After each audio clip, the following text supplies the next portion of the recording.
Thank you very much, ladies and gentlemen. We were looking at our toe marks down there. On behalf of the President, it's my pleasure to welcome all of you to this announcement today. And to those of you who participated in the discussion downstairs, thank you very much for one of the most exciting and productive public-private dialogues I've been involved in a long, long time. I want to acknowledge our Secretary of Commerce, Bill Daley, and thank you, Ms. Secretary, for your great leadership in helping to bring all this together.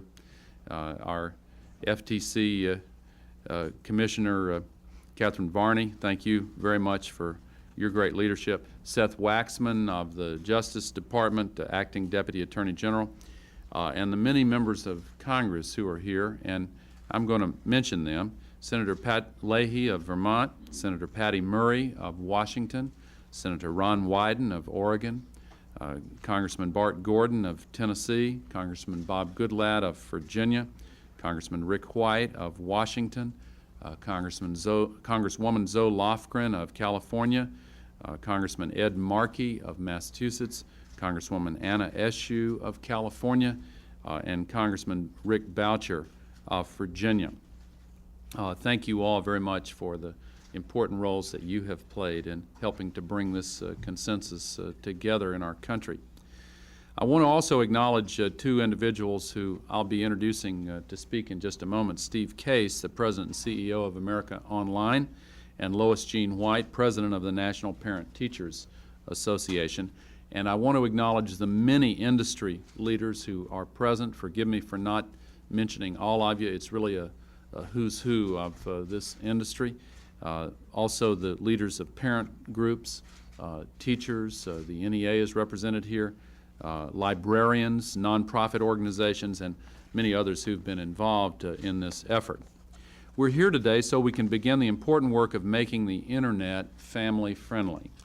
President Clinton and I just came from an extremely productive meeting with industry leaders, parent and teacher groups, child advocacy groups, librarians, Internet users, and others. It was a diverse group with many different views, but we all agreed on the same thing and walked away with a common mission. We agreed that the Internet has astonishing power, that it is truly revolutionizing how and how much our children learn.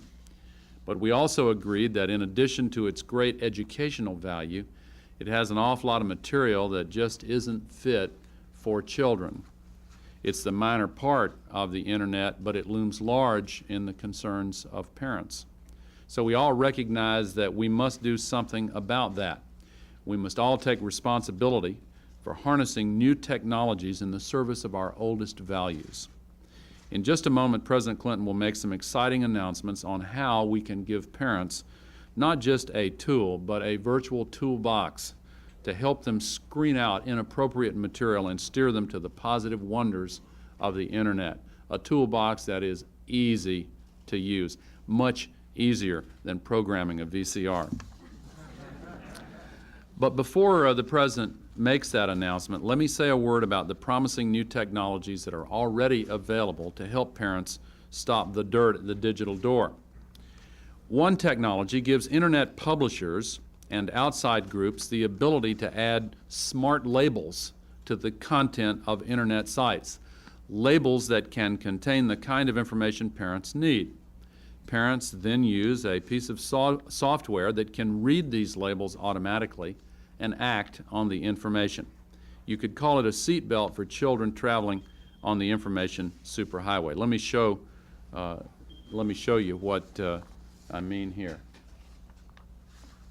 This is one type of control panel that's real easy to use. Over on the right-hand side there, you see a way of measuring violence, language, nudity, and sexual content on a scale of 0 to 4.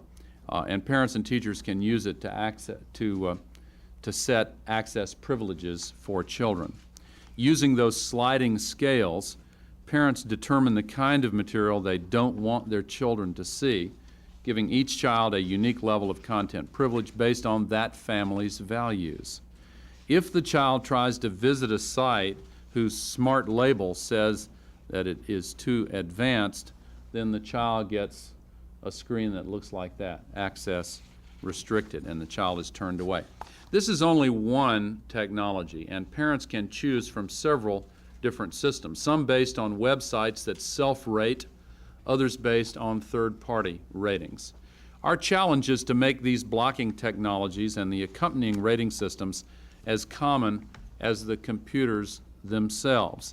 And we're going to have an ongoing forum in order to make sure that there is an evolving consensus on the fact that it is genuinely very easy to use and is indeed being used by those who want this tool. Also, it's important that parents know what tools are available in the virtual toolbox and how to use them once they have them, and so today we take a step in that direction too. I'm pleased to announce that the Center for Democracy and Technology and other nonprofit organizations have developed Net Parents, a user-friendly website for mom and dad. By logging on to this address, www.netparents.org, parents can get the information on the blocking software that meets their family's concerns and download it right there. They can find out which internet software providers offer this software for free, as many do, or at very low cost, as some others do. And they can get the tips that they need to make sure that the internet is family-friendly in their household. I want to thank the groups who came together to create this website, as well as all the groups who have come here today on behalf of America's children. We do not, any of us, underestimate the amount of work that we still have to do. We need to keep moving forward, and we need to do it quickly and boldly. And we need to keep bringing public values and private actions together, and that will take tremendous vigilance on the part of us all. But there's no doubt that today is a great step forward, and if our meeting was any indication, I have no doubt that we will succeed. And now it's my pleasure to introduce a real leader in this industry who's played a very important role in helping to produce this consensus, the CEO of America Online, Steve Case.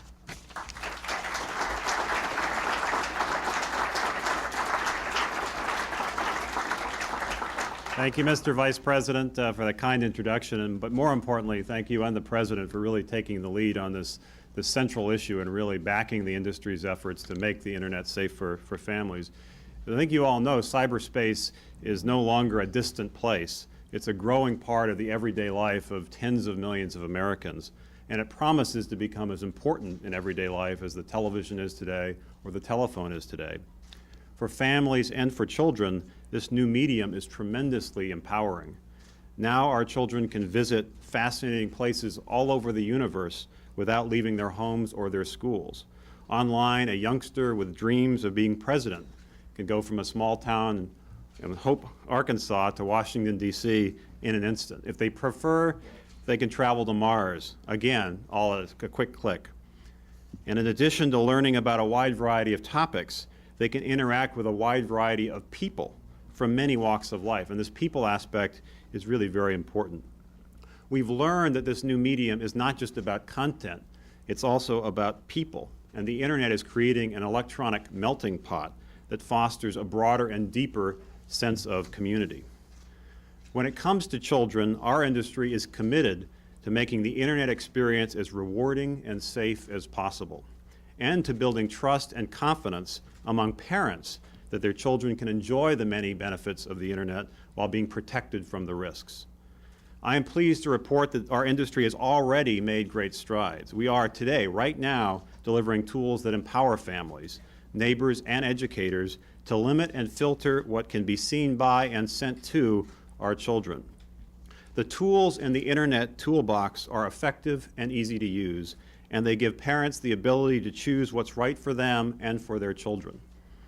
We have parental control tools for email and chat rooms, tools for surfing the World Wide Web, tools for use in libraries, tools for use in schools, and of course tools for the use in homes. These tools in the Internet toolbox play a crucial role in making the Internet safe for kids, but parents play a crucial role as well. To be clear, these tools are not a replacement for good parenting, but rather a supplement for it. So our focus is not just on building the tools, but educating parents about them and ensuring that they are indeed easy to use. We realize that parents are busy, so the tools have been designed to be set up quickly. We also realize that parents tend to be intimidated by technology, so we've worked very hard to make these tools very easy to use. So this Internet toolbox exists right now, and with your help, Mr. President, we can educate parents about the importance of using it. Our message to parents is clear. You don't let your kids take a trip in a car without a safety belt. You shouldn't let your kids travel in cyberspace without this Internet toolbox.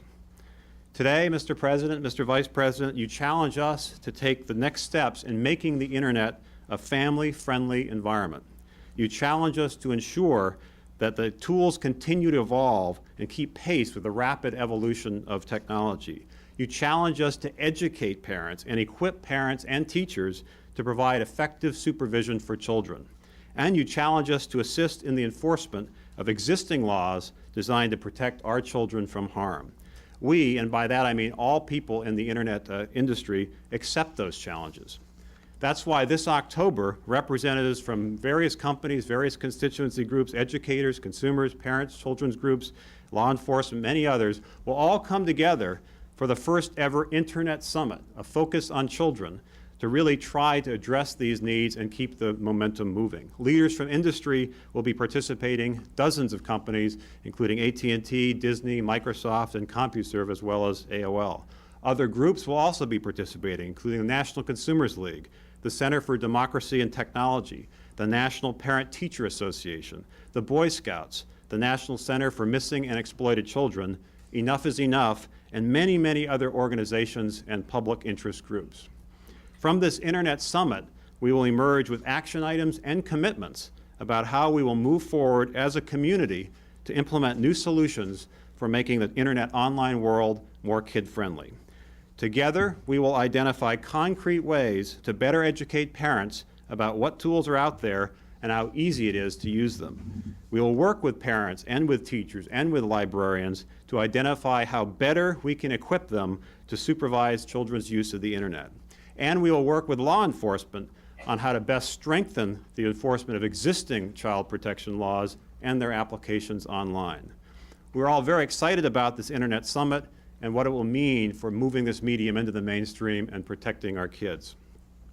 Over the past decade, we've learned a lot about the role the Internet can play in our daily lives, improving the way we get information, improving the way we communicate with other people, improving the way we learn new things. And we've also learned that this new medium brings new challenges. With your leadership, Mr. President, and our hard work, we together will meet these challenges now and in the future, and we'll all be proud to give the gift of this interactive medium to our children. Thank you.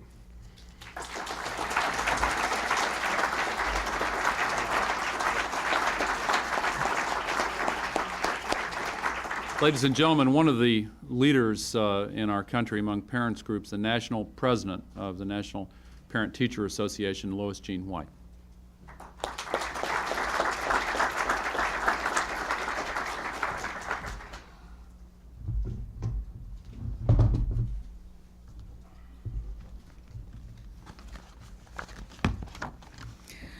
Good morning, President Clinton and Vice President Gore. Representatives from education, library, child advocacy, and consumer organizations have just come from a meeting with industry executives representing high technology. The issue?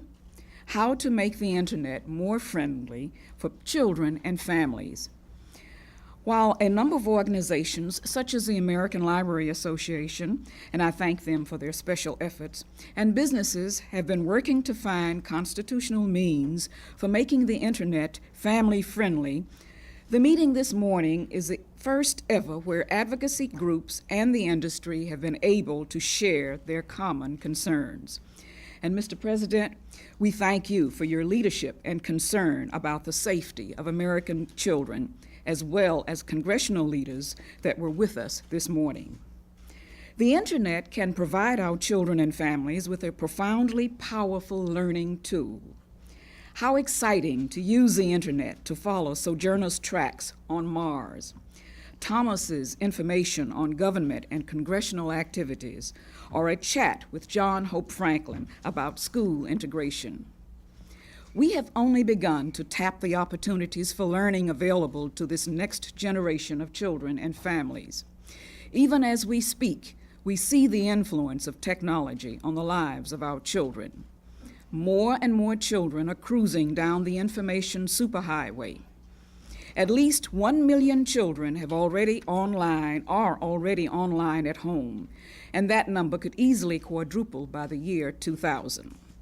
Children are chatting and sending email, playing games, making friends, doing research, and being entertained. But there is also material and information on the internet that is inappropriate for children. In the wake of the Supreme Court's decision on the Communications Decency Act, we need a strategy for protecting children and creating a safe educational environment that is consistent with First Amendment values. I represent over 6.5 million parents who have just spoken loudly and clearly about the quality of television programming and their dissatisfaction with violence, bad language, and sexual situations on TV. If 30 years ago, parents and advocates could have reached an accord with the TV industry to work together in producing more and better programs for children, we could have avoided the animosity and the contentions that followed, leading to the V-CHIP agreement last week. In contrast, we are encouraged by the high-tech industry's willingness to step forward on internet safety issues in an effort to achieve consensus at the outset.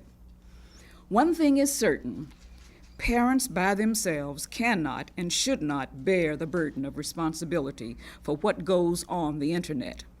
All of us share the responsibility. Internet content providers should produce educational information appropriate for children and families.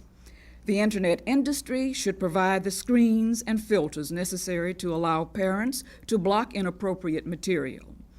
The advertisers should not market to children or exploit them through advertising products such as alcohol or tobacco. And parents and community organizations can help by providing information to parents about how to use this new technology.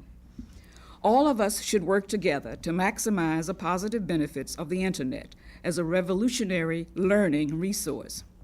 Our focus should not only be to block that which is inappropriate, but to highlight for parents and families those internet sites that are educational and beneficial.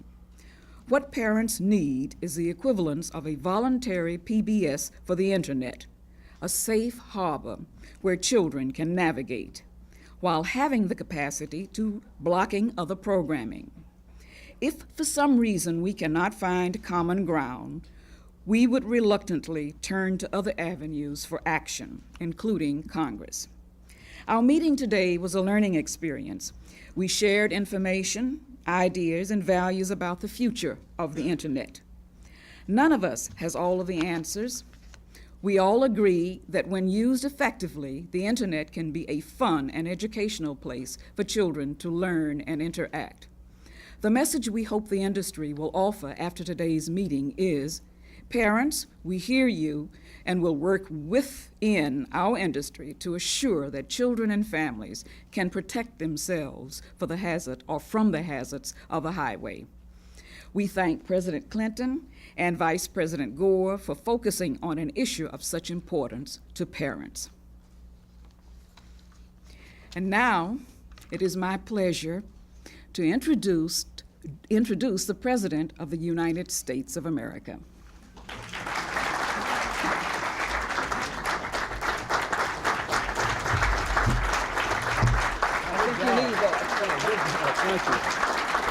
Thank you. Thank you very much, Lois Jean, and thank you, Steve Case. Thank you, Mr. Vice President, for all the work you've done on this issue, and to Secretary Daley, Commissioner Varner, Deputy Attorney General Waxman, and the members of Congress who had to go for a vote. I thank all of you for your interest, and thank you, all of you who come here from the various companies who were part of the Vice President's meeting this morning and from other interested groups. I think it's fair to say that history will evaluate the Internet as having sparked a revolution in information perhaps every bit as profound as the printing press. For today, at the click of a mouse, children can tap into the resources of the Library of Congress, tour a great museum, communicate with classrooms around the world. I am particularly proud to point out that the Internet allows us now to journey beyond the Earth. Just since July the 4th, NASA's Mars Pathfinder website has received more than 27 million visits. And we are very proud of that and proud of NASA. But we all know, and we've heard the horror stories about the inappropriate material for children that can be found on the Internet. We know children can be victimized over the Internet. After the Supreme Court struck down the portion of the Communications Decency Act last month affecting this as an abridgment of free speech, we brought together industry leaders and groups representing teachers, parents, librarians to discuss where to go next. This morning, there was a discussion that I believe can fairly be said to have reached a consensus about how to pave the way to a family-friendly Internet without paving over the constitutional guarantees of free speech and free expression. The plan has three components: new technologies, enforcement of existing laws, more active participation of parents. As you've heard already with regard to technology, the computer industry is developing a whole toolbox full of technologies that can do for the Internet what the V-chip will do for television. Some of the tools are already widely in use, as Steve said. They give parents the power to unlock and to lock the digital doors to objectionable contents. Now we have to make these tools more readily available to all parents and all teachers in America. And as new tools come online, we have to distribute them quickly, and we have to make sure that parents are trained to use them. In an extremely adroit use of language in our meeting earlier, one of the leaders said, "Well, Mr. President, you've talked about how technologically inept you are. Perhaps you would be our guinea pig as each new thing comes along. And then we could certainly certify that if you can figure out how to use it, anybody can." And so I sort of volunteered. Having been damned with faint praise, I enjoyed that. But I think it is important. It is important to know not only that things exist, but they are being used and that they can be used. So we had a little laugh about what is a very serious element of this whole endeavor. Today, several industry leaders are taking major steps in this direction. I'm pleased to announce first that Netscape Communications has committed to add family-friendly controls to the next release of its popular Internet browser. Parents who use the Netscape browser to explore the Internet will be able to tell the browser precisely what types of materials they do not wish their children to see. Microsoft, which also offers a popular Internet browser, has already incorporated this technology. Therefore, with Netscape's pledge today, we now have assurance that 90% of all software used to explore the Internet will have family-friendly controls built right in. It's also important to note that all of the major companies that offer Internet service now provide some form of family-friendly controls, and I commend all of them for that. For these controls to work to their full potential, we also need to encourage every Internet site, whether or not it has material harmful for young people, to label its own content, as the Vice President described just a few moments ago. To help to speed the labeling process along, several Internet search engines, the yellow pages of cyberspace, if you will begin to ask that all websites label content when applying for a spot in their directories. I want to thank Yahoo, Excite, and Lycos for this important commitment. You're helping greatly to assure that self-labeling will become the standard practice, and that must be our objective. Beyond technology, we must have strict enforcement of existing laws, the anti-stalking, child pornography, and obscenity laws as they apply to cyberspace. In the past 3 months alone, the FBI has expanded by 50% the staff committed to investigating computer-related exploitation of minors and established a task force to target computer child pornography and solicitation. In the past 6 months, the Department of Justice has increased the number of lawyers working in its child exploitation and obscenity section by 50%. We simply must not allow pornographers and pedophiles to exploit a wonderful medium to abuse our children. And finally, we must recognize that in the end, the responsibility for our children's safety will rest largely with their parents. Cutting-edge technology and criminal prosecutions cannot substitute for responsible mothers and fathers. Parents must make the commitment to sit down with their children and learn together about the benefits and challenges of the internet. And parents, now that the tools are available, will have to take upon themselves the responsibility of figuring out how to use them. I think it's fair to say that all parents will likely lag behind their children in a facility on the internet, but at least if we understand the tools that are available, it will be possible to do the responsible and correct thing. Thanks to the talents, to the creativity, to the commitments of so many of you assembled today, we have now, therefore, a roadmap toward constructive steps for a family-friendly internet. There is still a lot to do. Parent groups and educators must work to help hone our labeling systems so that they will actually screen out materials we don't want our children to see, and as others have said today, with equal energy, help to highlight the materials that serve our children best. That is very, very important. The internet community must work to make these labels as common as food safety labels are today, to continue to expand access to family-friendly tools, including software to protect children's privacy from unscrupulous vendors. With a combination of technology, law enforcement, and parental responsibilities, we have the best chance to ensure that the internet will be both safe for our children and the greatest educational resource we have ever known. And that is our common commitment.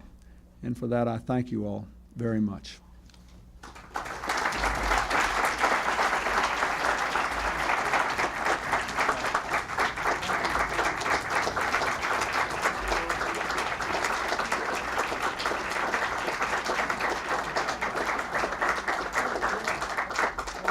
Thank you all. Thanks.